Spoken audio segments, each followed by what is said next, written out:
Bright kids who can point out San Jose, San Francisco from the world map struggle to point out where is Siachen, where we have been fighting for the last 3.5 decades.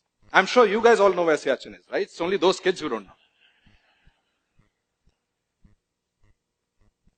While in the past, our lack of knowledge of our own army would have been shameful and sad, right now it is suicidal. And let me tell you why. When I joined the army, I came from a fairly conventional background, a South Indian family, and we had this whole construct of jhuta, and you can't drink from someone else's cup or eat from someone else's plate. And it was more to do with, I think, tradition rather than caste or discrimination, but you had a sense that you were different from the others. So imagine my shock that when I joined the army, we were given this one enamel mug, and that mug was your coffee mug, it was your shaving mug, it was your bathing mug, and it was your every other mug. You got it. And then got a little worse because it's a regulation issue. So despite scratching your name on it, they would get interchanged. And so you could be drinking your coffee from someone else's every other mug. And that might sound weird to you, but for us it was battle inoculation, because before you knew it, someone else's blood could be coursing through your veins. When a soldier is wounded, he doesn't really care whether he's getting the blood from a Christian, Muslim, Sikh, Jat, Maratha, it doesn't really matter. And that way, the Indian Armed Forces is an amazing place. For example, the 1st Sikh unit, the 1st Sikh battalion, is one of the oldest and the most decorated units of the Indian Armed Forces. This was the unit which was airlifted in October 1947 to stop the Pakistani Lashkars who were raiding Kashmir. And this was the unit which halted them at Srinagar. And it's thanks to this unit's gallant action that Kashmir is on the map of India. This unit of the finest Khalsa warriors is led by a Muslim commanding officer. And he leads them not only in battle, not only in exercises, he leads them in the Gurbani every day in the Gurdwara. Or take the case of Trija. In 1965 operations, they were tasked for one of the most difficult tasks, which was the capture of a location called Dogre. And that battle has gone down in the annals of Indian history as one of the most tough battles ever fought, because it was street to street, room to room, hand to hand. But Dogre was so pivotal for that operation that when their Anglo-Indian commanding officer, Lieutenant Colonel Desmond Hayes, spoke to his men and explained to them the importance of that particular objective, he told them that we have to be in Dogre by nightfall, dead or alive.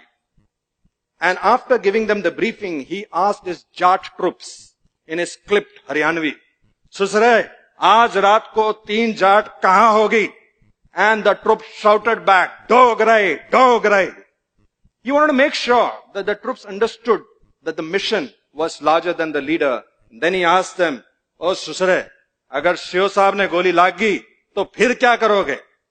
And without batting an eyelid, the senior Jesho shouted back, Saab ji, agar Shio ne goli lagi, to kandhe pe taan ke le jayenge, lekin rukenge Dogre jaake. And that night, in that operation, 3 Jat, consisting of Jat troops under an Anglo-Indian commanding officer, took back Dogre not once but twice, winning 3 Mahavir Chakra, 4 Veer Chakras and 7 Sena medals in one single operation. Our soldiers don't fight. They don't care about the name on their chests, which is their own name.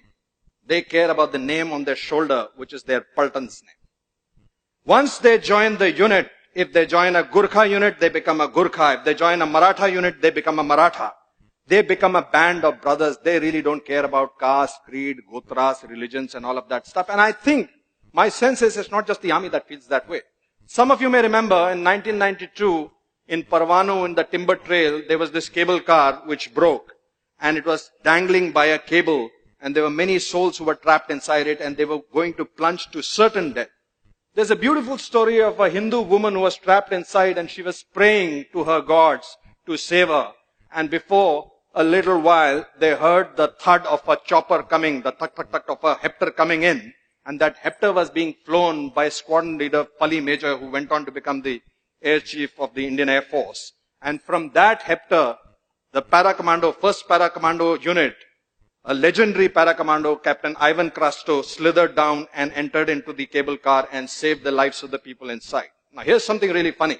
This woman was reaching out to her Hindu gods, but it was a Christian para-commando who came down, flown by a Parsi major, by a Parsi pilot. And we have seen this across the board when we are going for rescue into natural calamities or floods or even 2611. Neither the hostages, neither the people who have been rescued, nor the people who are rescuing really care about the religion, the caste, the creed, the composition of the troops who are coming to save them. I don't know how many of you know this, that in our armed forces, we don't have any mandir, masjid, gurdwara. We have what is called a Sarva Dharm Sthal, in which all the religions are prayed together. And a Maulvi will do a Pandit's job, Pandit will stand in for a Granthi. Somehow the gods don't seem to care either. But when this soldier comes back home, he gets a different world. He gets a completely different world. There his leaders, his political leaders, his religious leaders, his friends, his relatives tell him a different story. They tell him that caste is stealing away jobs. This caste is taking away reservations. That person is different from you because he eats a different kind of meat.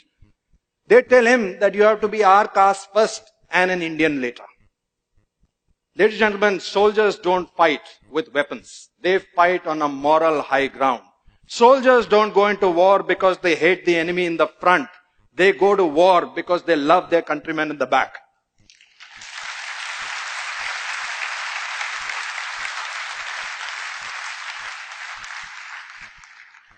Leaders across spectrums have their own agendas. Some people want to win elections, some people want to get more power, and some people genuinely want to do good for their own communities. But we, as citizens, have to realize one thing. That even as I'm speaking to you right now, standing over here, from Kanyakumari to Kargil, there are soldiers who are deployed in every kind of situation. Right now, as I speak to you, there is a captain out there in Siachen Glacier who is already battling 3 fronts. He's got a front of a very determined enemy. He's got a front of a very horrible weather which claims lives almost on a daily basis. And he's battling the front of the nonsense going on in Delhi with Jantar Mantar, with veterans fighting the government, government fighting the veterans. I beg of you, let's not open a 4th front for him. Let's not forget that the strength of this country, which is symbolized by your armed forces, is the unity of its diversity. Let's not forget that. Jai Hind! Jai Hind! Thank you. Thank you. Thank you.